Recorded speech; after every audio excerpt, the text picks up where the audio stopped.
kalau kita menyebut nama Allah, kalau kita sholat, kalau kita berzikir itu jadi lebih tenang gitu, lebih happy. Karena sebetulnya orang mukmin itu bahagianya itu ada di dalam hati. Kalau bahasa Ibnu Taimiyah, surgaku itu di sini. Surga orang mukmin itu di hati. Surga kita itu bukan rumah, surga kita itu bukan mobil, surga kita itu bukan pekerjaan, surga kita itu bukan tempat jalan-jalan, tapi semua itu kebaikan, kesenangan. Cuman surga kita ada di sini. Dan ini kita bawa kemana-mana. Jadi nggak susah menemukan surga teh. Aduh, bete nih kenapa nggak bisa jalan? Bete nih kenapa nggak bisa nonton? Bete nih kenapa nggak bisa nyaman di rumah? Bete nih kenapa? Gampang bete karena surga kita bertempat di sesuatu tempat yang sulit untuk kita jangkau. Harusnya itu jadi hiburan buat kita, bukan surga. Sedangkan surga memang adanya di hati. Ada masalah, Allah lebih kuasa, makhluk tidak kuasa. Ada masalah, kita bilang Allah maha besar, masalah saya kecil dibandingkan Allah. Kalau dibandingkan kita mungkin kita lebih kecil daripada masalah. Tapi dibandingkan Allah kita, Allah lebih besar. Allahu Akbar. Kita belajar Allah yang maha memelihara. Kita kan dipelihara Allah, terus ngapain kita khawatir? Kalau gitu nggak usah ikhtiar, ikhtiar. Tapi jangan libatkan hati. Ikhtiar itu pakai tangan, pakai kaki, pakai tenaga fisik. Hati nggak perlu berikhtiar. Hati itu bertawakal. Fisik kita berikhtiar, hati kita bertawakal. Jangan sampai hati kita ikut ikhtiar, ini bahaya nih. Kalau hati kita ikut ikhtiar, berarti kita lebih percaya kepada makhluk daripada Allah. Nanti akan mentok, kalau udah mentok putus asa, itu penyebabnya. Gara-gara hatinya baper dengan ikhtiar. Ketika jalan-jalan ikhtiar itu tertutup, hati kita jadi give up. Nyerah aja deh. Sedangkan kalau hati kita nggak ikhtiar, dia cuma tawakal. Jalan tertutup, dia masih bilang, Allah maha kuasa. Ala kulli syai'in qadir. Segala sesuatu Allah maha bisa. Nggak mungkin nggak bisa. Tetap. Makanya jangan ikhtiar pakai hati. Ikhtiar pakai tenaga. Hati tawakal babnya. Sehingga tawakal itu amal hati. Ikhtiar itu amal fisik. Kan dalam Islam tuh ada amal batin, ada amal zahir ya. Amal batin hati, amal zahir fisik kita. Ikhtiar amal zahir, jangan dicampur dengan amal batin. Coba teman-teman buka deh surat Hud, surat 11. Kalau ragu tentang rezeki baca nih ayat nih. Surat 11, surat Hud ayat 6. Wa ma min dabbatin fil ardi illa 'ala Allahi rizquha wa ya'lamu mustaqarraha wa mustawda'aha kullun fi kitabim mubin. Tidak ada satu hewan melata pun di muka bumi kecuali Allah menjamin rezekinya. Ini amalan hati nih. Ini ayat untuk menguatkan hati kita, bukan menguatkan fisik.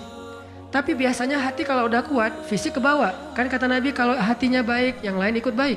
Kalau hatinya buruk, yang lain ikut buruk. Jadi kalau hatinya udah give up, pasti fisiknya jadi lemah. Kalau hatinya tough dan masih punya belief ke Allah, masih punya harapan, maka fisiknya juga akan kuat. Wa ma min dabbatin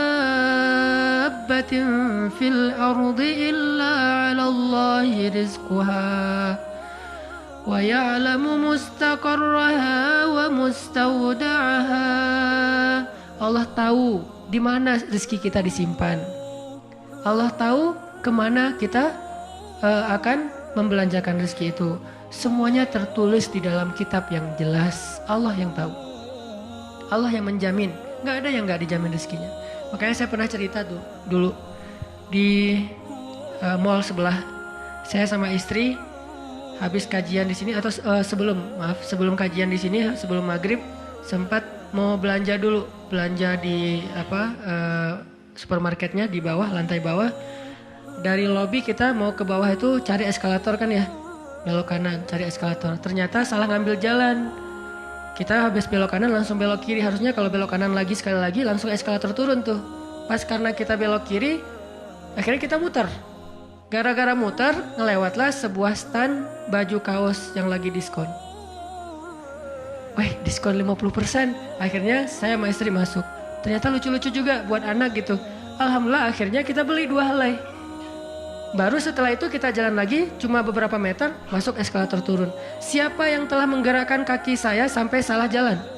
Sehingga saya harus muter dan akhirnya masuk ke stand itu. Allahu alallahi rizquha. Allah yang menjamin rezeki. Kayak gitu cara Allah menskenariokan. Kalau saya ngambil jalan kanan mungkin saya nggak akan masuk ke toko itu.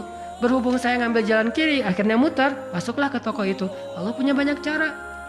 Kenapa kita khawatir dengan stand orang lain yang mungkin lebih dekat ke pintu, lebih dekat kepada stage yang di tengah kalau bikin event segala macam. Kenapa? Kita udah ikhtiar dapatnya cuma ini. Kayak lagi ada event, kayak apa festival gitu, kayak ada bazar. Kita punya banyak stand. Stand kuliner kita paling pojok, dekat toilet. Stand kuliner teman-teman kita tuh paling depan. Dan di situ stage banyak acara tausiah segala macam. Oh kayaknya di situ lebih laku. Belum tentu juga. Bisa jadi pada waktu itu banyak orang yang sakit perut atau apa akhirnya ya lewat. Aduh ini kayak seru juga nih di sini nih, makan di sini. Gak usah jauh-jauh sambil nunggu makan. Allah yang punya cara. Saya kan pernah cerita kesasar sampai ke Cirebon. Kenapa kesasar? Ada suatu hari Minggu kayak lagu. Satu hari Minggu. Ada satu hari Minggu nih. Bingung kita pengen keluar sama keluarga sama anak-anak. Kita keluar yuk. Saya bilang ke anak-anak. Hayu kata anak-anak. Kemana? Ke Kota Baru aja. Di situ kan ada jam matahari tuh. Kita lihat jam matahari. Hayu naik mobil masuk tol nih. Pas sudah masuk tol Pasteur berubah pikiran. Terlalu dekat nggak berasa liburan ya. Ya terus mau kemana? Ke Jakarta aja yuk ke Ancol. Ada pantainya. Oh ayo ke Dufan. Jalan akhirnya nggak jadi belok pada larang lurus. Niatnya ke Ancol. Sebelum Cikampek berubah lagi pikiran. Ancol mah pantainya gitu-gitu aja ya, udah pernah ya. Terus gimana dong, cari pantai baru deh yang di daerah Indramayu, Cirebon gitu. Siapa tahu ada yang lebih bagus yang masih virgin. Boleh, keluarlah Cikampek. Waktu itu belum ada tol Cipali ya, keluar Cikampek. Akhirnya nyisir Subang, Indramayu, nggak dapat pantai yang kita nyaman nih. Berhenti sebentar, nggak nyaman ini banyak sampah. Akhirnya jalan lagi sampai dari pagi keluar asar makan empal gentong di Cirebon. Siapa yang mendatangkan saya ke warung empal gentong itu? Pas kita masuk orangnya bahagia banget gitu. Kelihatan kalau dari pagi itu belum ada yang datang, belum ada pelanggan, sepi warungnya. Karena tempat parkirnya agak nyaman, langsung parkir di situ, makan empal gentong dan ternyata enak, kita bungkus. Orangnya tuh alhamdulillah nih datang dari pagi belum ada yang datang, senang gitu. Dan saya bilang, Pak tahu nggak saya dari mana? Dari mana? Dari Bandung. Mau kemana emang? Nggak kemana-mana. Muter. Jadi kita cuman dari Bandung cuma pengen makan empal gentong di Cirebon ujung-ujungnya. Pulang sampai ke Bandung jam 10 malam macet lagi tuh di Sumedang karena ada perbaikan jalan. Cuman pengen makan empal gentong, ngasih rezeki ke orang di Cirebon. Kayak gitu banget tuh caranya tuh, coba lihat cara Allah. Oh yakin nih sama Allah. Allah bisa banget ngedatangin. Kalau ini terjadi kepada orang lain, berarti kalau saya cari rezeki bisa juga caranya kayak gitu. Allah kan punya banyak cara. Cuman kadang-kadang atau seringnya kita nggak tahu cara itu, tahu hasilnya doang nih. Tiba-tiba dapat. Sesederhana itu kita berpikir, akhirnya sesederhana itulah syukur kita ke Allah. Kalau kita tahu gimana rumitnya rezeki itu datang ke kita akan syukurnya lebih pasti tuh. Masya Allah ya, Allah ngedatangin rezeki ke saya tuh gitu-gitu amat. Sampai ada orang yang kesasar sekeluarga, bingung gitu. Tapi kan dia, kalau saya nggak cerita dia nggak akan tahu. Dia pikir cuma orang yang memang tinggal di Cirebon atau emang lagi jalan lewat kebetulan mampir. Artinya karena dia nggak tahu prosesnya, rasa syukurnya juga sederhana. Sama kayak kita nggak mensyukuri masakan istri kita kalau yang udah punya. Istri itu masak tuh rempong loh dari pagi, wah renteng sampai ganti lagi. Kita nggak tahu ya, mungkin istri kita baru belajar masak, gagal 2 kali loh. Itu yang ketiga tuh, nggak enak pula. Udah gagal 2 kali. Dan kita pikir cuma masak sayur gini doang mah, sayur bening mah gampang. Kita kan nggak tahu prosesnya, sehingga apresiasi kita juga ya segitu-gitu aja. Kalau kita tahu prosesnya, walaupun cuma sayur bening sama telur ceplok, kita akan peluk istri kita, mah makasih banyak ya, mama udah berkorban banget buat papa. Mah hari ini nih makanan terenak sepanjang hidup papa loh mah. Kenapa ngomong gitu? Karena tahu prosesnya. Gitu juga kita ke Allah. Karena kita nggak tahu proses rezeki itu Allah setting sampai datang ke kantong kita. Kita kayak ya alhamdulillah gitu doang. Tapi kalau kita tahu Masya Allah ya Allah alhamdulillah atas semua nikmat yang kau berikan, puji-puji Allah. Artinya teman-teman kalau galau tentang rezeki dari Allah, tentang pekerjaan, tentang kuliah segala macam termasuk tentang jodoh, coba baca ayat 6. Semua Allah yang jamin. Ini bab hati ya, lagi-lagi bab hati. Ikhtiar mah jalan aja terus, tapi hati Allah rizquha, Allah yang menjamin. Itu baru jadi tenang nih mengingat Allah, tetap happy gimana-gimana juga. Dan ini ditaraddud, diulang-ulang. Coba diulang-ulang nih ayat nih. Jadikan salah satu ayat favorit. Kalau kita lagi galau langsung baca ayat ini berulang-ulang sendiri kalau bisa. Baca dulu terjemahannya, hafal. Kalau udah hafal terjemahannya tinggal baca ayatnya berulang-ulang. Sebelum tidur mungkin kalau yang paling tenang. Kalau khawatir nggak bangun tahajud ya udah sebelum tidur baca. Wa ma min dabbatin fil ardi illa 'alallahi rizquha. Diulang. Itu beda banget loh rasanya. Belajar untuk mentafakuri kebesaran Allah sehingga kalau kita nanti ada masalah mengingat Allah lebih mantap. Ini dua ya, satu teman, kedua sering-sering tafakur. Wa yatafakkaruna fi khalqis samawati wal ard. Tafakur. Dan sebetulnya teman-teman ya, kalau kita mau lebih persis nih, sholat duha itu ya emang sholat tafakur sebetulnya. Dulu para sahabat atau para anbiya sholat duha itu di tempat terbuka, di bukit, di kebun gitu. Sholat duha itu di tempat-tempat alam terbuka. Jadi benar-benar untuk tafakur alam. Sholat duha itu fungsinya untuk itu sebetulnya. Walaupun boleh banget dilakuin di dalam ruangan, di masjid, di rumah, di kantor. Boleh banget di kampus. Tapi kalau kita ada kesempatan sesekali coba deh. Sengaja ngapain touring ke atas misalnya ke Lembang pengen duha. Dan duduk sendiri, jangan berjamaah. Bukan gak boleh, boleh aja sholat sunnah berjamaah. Cuman kali ini kita pengen menyendiri aja berdoa sama Allah. Duduk. Ngomong sama Allah, ya Allah, jangan biarkan saya berputus harapan kepada Engkau.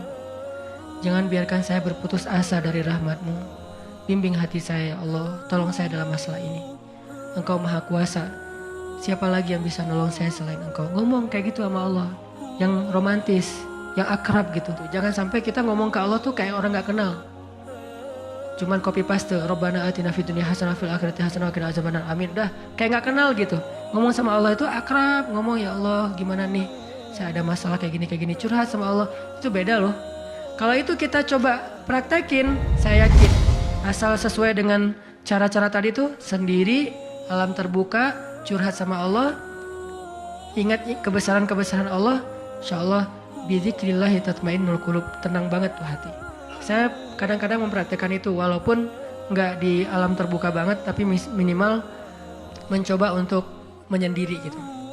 Rasulullah kan kalau lagi ada masalah sama keluarganya menyendiri di masjid kan, duduk di mihrab berzikir pada Allah, ya Allah, ya Allah, Engkau lah yang maha penyabar, saya tidak sabar. Terus curhat sama Allah, kayak anak pulang curhat sama ibu, gimana rasanya? Kan tenang kan? Kayak kita curhat sama teman pasti beda. Cuma emang yang paling indah curhat sama ibu atau sama ibunya anak-anak. Itu beda banget tuh. Nah harusnya kita curhatnya ke Allah kayak gitu tuh. Tapi jangan bilang mah, tapi angkat tangan salah. Bukan mah, ya Allah gitu. Allah dipanggil mah, jangan. Karena terlalu menjiwai pengen punya ya. Ustadanan mah ngebully wae. Tapi benar loh teman-teman. Saya tuh membuktikan kata Allah setengah agama itu benar. Agama itu rasanya hati kita itu kayak belum sempurna sebelum ada Dia. Jadi gimana pun solehnya tuh kayak ada yang kurang gitu. Apa ya yang kurangnya di hati saya ya? Apa ya? Ternyata namanya belum tertulis, nggak jelas juga namanya siapa gitu. Kalau udah ada itu beda banget. Curhat, ngobrol, jalan. Dan kalau dia orangnya soleh, pas lagi galau dia yang langsung mengingatkan kita. Kalau perlu dia yang membangunkan kita, tahajud berdua yuk, ayo tahajud berdua. Jangan panjang-panjang ya baca ayatnya, ya siap lah. Kalau dia request kan siap ya, bacanya jangan panjang-panjang.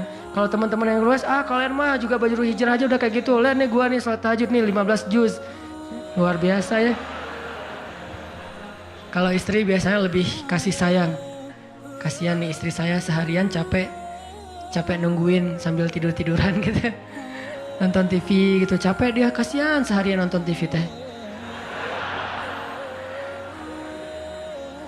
Itu teman-teman, mudah-mudahan kita bisa ngambil 2 trik tadi cara biar lebih tenang, happy kalau mengingat Allah. Satu, memang butuh teman yang mengingatkan kita, bukan kita ingat sendiri. Yang kedua, banyak-banyak membaca, mentafakuri, mikirin tentang Allah itu emang maha kuasa. Salah satu materinya surat Hud ayat 6 tadi tuh. Makin kita yakin sama Allah, begitu kita ingat Allah, itu makin lebih ngaruh ke hati kita.